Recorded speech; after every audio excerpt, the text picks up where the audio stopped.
वो माँ, उसकी क्या गलती है जो वो अपनी एक बेटी के साथ गलत हो जाता है, उसका शव पेड़ से लटका हुआ मिलता है और उसके माँ बाप, उसके परिवार वालों के साथ मारपीट होती है। ये कहाँ का न्याय है? उन पुलिस वालों पर कोई कार्रवाई हुई है क्या? लुटेरा है अगर आजाद तो अपमान सबका है, लुटी है एक बेटी तो लुटा सम्मान सबका है। बनो इंसान पहले तुम, छोड़कर बात मजहब की, मिलकर लड़ो दरिंदों से, ये हिंदुस्तान सबका है। तो ये बात हमें समझनी चाहिए। लब जिहाद जैसी बातें ले आते हैं, आप कहते हैं कि वो तो मुसलमान है, वो तो छोटू लाल है। ये जाति लाता कौन है? वो अपराधी है, वो किसी भी धर्म का है। उसको धर्म से उसका नाम आने पर इतना बदलाव क्यों हो जाता है कि भाई वो अपराध, अगर उसने रेप जैसा जघन्य अपराध किया है, 2 बेटियों का शव लटका दिया है पेड़ से, तो वो चुटकियों में तो हुआ नहीं है। जाहिर सी बात है कि सोची समझी साजिश के तहत ये सब हुआ। तो फिर ये नाम और जाति और धर्म ये कहां से आ जाता है? वो अपराधी है, उस अपराधी को अपराधी के नजरिए से देखना चाहिए। वक्त है आधी आबादी पर सोचने का। जो पूछ रही है कि क्या मैं सुरक्षित, उस पर चर्चा कब होगी? नजीर, कैसे आप सेट करेंगे जब बिल्किस बानो के आरोपियों को आप छोड़ देते हैं? उस वक्त छोड़ते हैं जब देश के लाल किले से प्रधानमंत्री जी भावुक होते हैं और भावुक होकर के वो महिला सुरक्षा की बात करते हैं। उसी वक्त बिल्किस बानो के आरोपियों को छोड़ा जाता है और मिठाइयां बांटी जाती हैं। मैं पूछना चाहती हूँ कि योगी सरकार हो या कहीं कोई छत्तीसगढ़ हो, कहीं कोई राजस्थान हो, लेकिन बेटी तो बेटी है। मैं भी एक 2 साल की बेटी की माँ हूँ। मैं बोलना चाहती हूँ, आज मेरी रूह कांपती है ये सोचकर कि आज मेरी बेटी 2 साल की है, कल को वो स्कूल जाएगी, वो बाहर निकलेगी। आज जिस तरीके का समाज हम बना रहे हैं, क्योंकि ये दरिंदे किसी समुदाय, किसी धर्म के, किसी भी जाति के हों, लेकिन सबसे पहले मैं मांग करती हूँ कि ऐसे दरिंदों को जल्द से जल्द फांसी होनी चाहिए। सरफराज आदिल, देश में ऐसे मुद्दे हैं जिन मुद्दों पर भाजपा इस वक्त बात नहीं करना चाहती। उत्तर प्रदेश में जिस तरह से दलित बच्ची के साथ दरिंदगी की गई और उनको पेड़ से लटका दिया गया, और भी मुद्दे हैं, तमाम मुद्दों पर हम बात करेंगे। हमारे साथ कांग्रेस नेता अरफा खानम और एडवोकेट भी हैं। तमाम मुद्दों पर बात करेंगे। क्या कहना चाहेंगे जिस तरह से योगी राज में उथल पुथल मचा हुआ है, दलित के साथ अत्याचार हो रहा है? देखिए, सबसे पहले तो मेरी संवेदनाएं परिवार के साथ हैं। जिस तरीके से दलित बच्चियों के साथ लगातार एक के बाद एक इस तरीके की जघन्य अपराध होते जा रहे हैं, ये सोचने वाली बात है। क्योंकि जिस तरीके से यूपी के अंदर लगातार एक के बाद एक हम देख रहे हैं, हाथरस उन्नाव से हमने कुछ नहीं सीखा। निर्भया हुआ 10 साल लगा इंसाफ मिलने में। आज फिर से एक बार फिर से एक बेटी जिसका जिस तरीके से उसके साथ दुष्कर्म हुआ और फिर पेड़ से लटका दी गई, मैं सोचने पर मजबूर हूँ। मेरी आत्मा, मेरी रूह कांपती है। मैं सोचने पर मजबूर हूँ कि ये इतना जघन्य अपराध कोई कैसे कर सकता है। क्योंकि बार बार इस तरीके के अपराध हमारे सामने आ रहे हैं, लेकिन चर्चा होती है, उसके बाद फिर वो बंद जो फाइलों के अंदर वो कहीं पर खो जाते हैं, उस पर कभी फिर चर्चा नहीं होती है। बात होती है आधी आबादी की, लेकिन वो आधी आबादी को फिर इग्नोर कर दिया जाता है। वो आधी आबादी कहीं फिर से खो जाती है, फिर कहीं कोई मुद्दा आता है, फिर कहीं कोई बेटी रुस्वा होती है, कहीं किसी बेटी के साथ रेप होता है, तो फिर से चर्चा होती है। और ये चर्चा सिर्फ चर्चा ही बनी रहती है। आरोप प्रत्यारोप एक दूसरे पर करते रहते हैं, लेकिन ये चर्चा खत्म नहीं होती, कोई नज़ीर नहीं बनती है। लेकिन सवाल ये उठता है कि जिस तरह से बात करते हैं, भाजपा बात करती है कि क्राइम यहाँ पर ख़त्म हो गया है, क्योंकि जब अमित शाह वहाँ पहुँचते हैं तो कहते हैं कि दूरबीन से क्रिमिनल नज़र नहीं आता है। तो क्या उत्तर प्रदेश में जो क्राइम है वो ख़त्म हो गया? अगर ख़त्म हो गया तो फिर इस तरह के क्राइम क्यों हो रहे हैं? देखिए, मैं कहना चाहूँगी कि लुटेरा है अगर आज़ाद, लुटेरा है अगर आज़ाद तो अपमान सबका है, लुटी है एक बेटी तो लुटा सम्मान सबका है। बनो इंसान पहले तुम, छोड़कर बात मजहब की, मिलकर लड़ो दरिंदों से, ये हिंदुस्तान सबका है। तो ये बात हमें समझनी चाहिए कि देखिए, आरोप प्रत्यारोप करने का वक्त, और भी मुद्दे हैं, ये वक्त नहीं है। वक्त है आधी आबादी पर सोचने का। मैं पूछना चाहती हूँ, आज देश की बेटियों से नजरें कैसे मिलाएगा? मैं पूछना चाहती हूँ कि आज वो आधी आबादी जो पूछ रही है कि क्या मैं सुरक्षित, उस पर चर्चा कब होगी? नज़ीर, मैं फिर से कह रही हूँ कि नज़ीर, कैसे आप सेट करेंगे जब बिल्किस बानो के आरोपियों को आप छोड़ देते हैं? उस वक्त छोड़ते हैं जब देश के लाल किले से प्रधानमंत्री जी भावुक होते हैं और भावुक होकर के वो महिला सुरक्षा की बात करते हैं, उसी वक्त बिल्किस बानो के आरोपियों को छोड़ा जाता है और मिठाइयां बांटी जाती हैं। मैं पूछना चाहती हूं कि योगी सरकार हो या कहीं कोई छत्तीसगढ़ हो, कहीं कोई राजस्थान हो, लेकिन बेटी तो बेटी है। मैं भी एक 2 साल की बेटी की मां हूं। मैं बोलना चाहती हूं, आज मेरी रूह कांपती है ये सोचकर कि आज मेरी बेटी 2 साल की है, कल को वो स्कूल जाएगी, वो बाहर निकलेगी। आज जिस तरीके का समाज हम बना रहे हैं और जिस तरीके की सोच है देश के अंदर, खास तौर पर जो नेता हैं वो बात करते हैं, अगर उनसे बेटियों की सुरक्षा की बात की जाए, बेटियों की सुरक्षा पर अगर जब चर्चा होती है तो वो कहते हैं कि यूपी के अंदर तो क्राइम रेट इतना है, राजस्थान में इतना है, छत्तीसगढ़ में इतना है, तो वो दूसरे प्रदेशों की बात करते हैं। मैं कहना चाहती हूँ, क्या उनके घर में माँ बहन बेटियां नहीं है कि जिस तरीके से वो महिला का, एक तो वो महिला जो कंप्लेन लिखवाने जाती है और उस कंप्लेन लिखवाने पर पुलिस वाले उसके साथ जिस तरीके का व्यवहार करते हैं, मारपीट करते हैं। हाथरस में क्या हुआ? हाथरस में हमने देखा रात को जिंदा जला दिया गया। उन्नाव में क्या हुआ? पूछना चाहती हूँ, ये माँ जो कंप्लेन लिखवाने गई थी, एफआईआर दर्ज कराने गई थी, उसको मारा पीटा गया, वो माँ बेहोश पड़ी, रो रो कर बेहोश हो रही है बार बार। मैं कहना चाहती हूँ आपके चैनल के माध्यम से कि वो चाहे कोई भी आरोपी हो, किसी भी धर्म समुदाय जाति का हो, सब फास्ट ट्रैक तरीके से सबसे पहले ऐसे लोगों को फांसी होनी चाहिए, क्योंकि ये दरिंदे किसी समुदाय, किसी धर्म के, किसी भी जाति के हों, लेकिन सबसे पहले मैं मांग करती हूं कि ऐसे दरिंदों को जल्द से जल्द फांसी होनी चाहिए। सवाल ये है कि जब अंकिता के साथ अंकिता का मर्डर होता है झारखंड में, तो वहाँ कपिल मिश्रा पहुंच जाते हैं, मनोज तिवारी पहुंच जाते हैं। राजस्थान में जब कोई ऐसा मामला आता है कन्हैया के लाल के साथ, वहाँ भी पहुँच जाते हैं।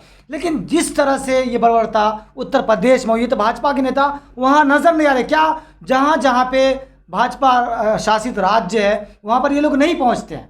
देखिए, क्योंकि यहाँ पर बेटी पर चर्चा हो रही है, एक अपराध पर, क्योंकि देखिए सरकारें आनी जानी है, सरकारें किसी की भी हो, कहीं पे भी, किसी भी प्रदेश, किसी भी राज्य के अंदर इस तरीके का जघन्य अपराध होता है। लेकिन मैं पूछना चाहती हूँ कि कानून व्यवस्था, देश के अंदर संविधान है, कानून है, तो कानून क्या कर रहा है? बार बार ये आरोप लगते हैं कि अगर किसी बेटी के साथ गलत हुआ तो ये पूछा जाता है कि बताइए आपके प्रदेश के अंदर, आपके राज्य के अंदर इस तरीके की घटना हुई है, जवाब दीजिए। तो वहां पर मेरा देखिए साफ तौर पे मैं एक बात कहना चाहती हूँ कि देखिए किसी भी प्रदेश में, किसी भी राज्य में इस तरीके की घटना होती है, जिम्मेदार सरकारों को नहीं कहूंगी, मैं कहूंगी कि कानून व्यवस्था जो है, कानून व्यवस्था पर सवाल उठता है, कानून व्यवस्था पर प्रश्न चिन्ह है कि कानून व्यवस्था क्यों खराब हो जाती है कि जब कोई माँ अपनी बेटी की कंप्लेन लिखवाने जाती है, शिकायत करने जाती है, तो उसको, उसके बाप को कुचल दिया जाता है, मार दिया जाता है, अस्पताल पहुंचा दिया जाता है, रात को बेटी जिंदा जला दी जाती है बिना माँ बाप की परमिशन से। और यहाँ पर भी अगर आप देखेंगे तो माँ बाप कंप्लेन लिखवाने जाते हैं। ये कैसा गुंडा राज है? कम से कम सरकारें किसी की भी हूं, मैं किसी को जिम्मेदार नहीं ठहराना चाहती, लेकिन मैं कम से कम कानून व्यवस्था पे तो बात होगी।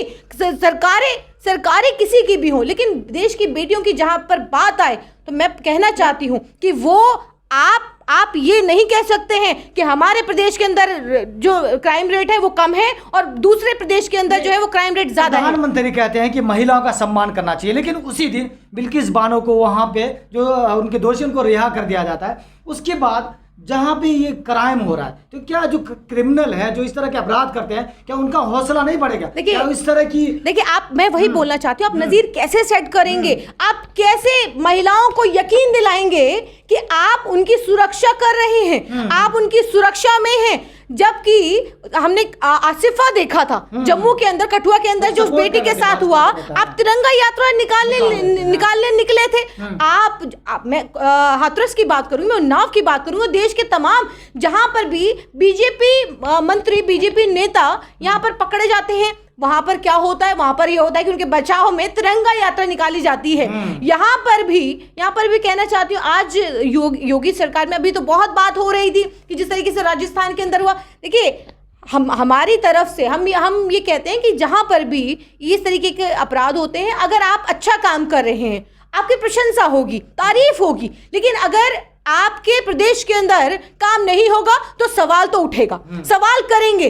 पहुंचेंगे भी, जाएंगे भी, उस बेटी उस माँ के साथ खड़े भी होंगे। लेकिन एक बड़ा सवाल अब अभी भी मेरे दिल के अंदर है, मैं पूछना चाहती हूँ कि आज भी वो माँ, उसकी क्या गलती है जो वो अपनी एक बेटी के साथ गलत हो जाता है, उसका शव पेड़ से लटका हुआ मिलता है और उसके माँ बाप, उसके परिवार वालों के साथ मारपीट होती है। ये कहाँ का न्याय है? क्या पुलिस अभी तक, उन पुलिस वालों पर कोई कार्यवाही हुई है क्या? कि अगर आप ये कहते हैं कि हमने वो उन आरोपियों को पकड़ लिया है, उन आरोपियों को पकड़ने के बाद आप एक अलग दूसरे एंगल से, दूसरे चश्मे से आप देखने लगे, आप लव जिहाद जैसी बातें ले आते हैं। आप कहते हैं कि वो तो मुसलमान है, वो तो छोटू लाल है, या और भी तमाम जो 3-4 सुहेल जो आप बता रहे हैं नाम, जो 3-4 नाम हैं, वो 3-4 नामों में वो चाहे वो मुसलमान हो, हिंदू हो या कोई और जाति का हो, चाहे वो स्वर्ण समुदाय का हो या वो दलित समुदाय का हो, लेकिन वो रेपिस्ट है, उसको उसी नजरिए से देखनी चाहिए। उसको जल्द से जल्द जो सजा है